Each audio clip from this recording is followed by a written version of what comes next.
I want to start by thanking the co-authors of this stocktake, Alan Johnson, who's the primary author of the Salvation Army's annual State of the Nation report, Professor Philippa Howden-Chapman from Otago University, and economist Shamabeel Yaacob.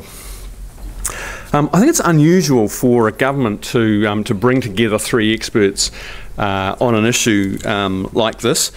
But as the Prime Minister often says, we're not a conventional government, and being a new government, there was a special opportunity for us to take a really honest, warts and all look at the state of housing in New Zealand.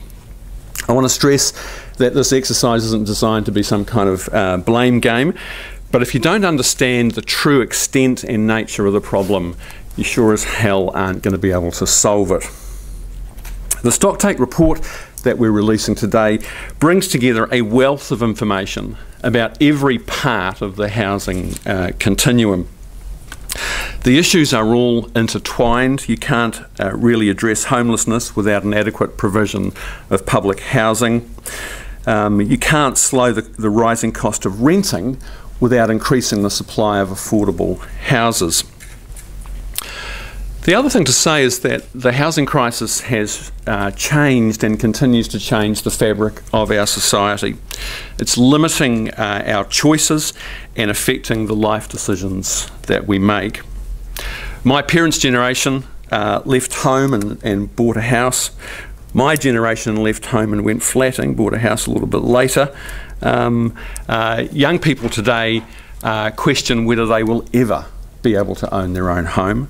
And we face the scenario where a generation of older New Zealanders now approaching retirement but not owning their own homes face a very precarious existence in the private rental market.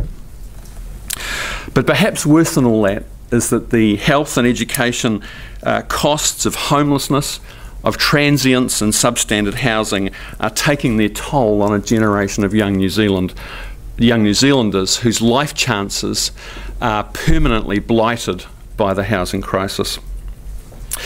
The nature of this stocktake means that there's an almost overwhelming accumulation of numbers, of graphs, of tables and data sets.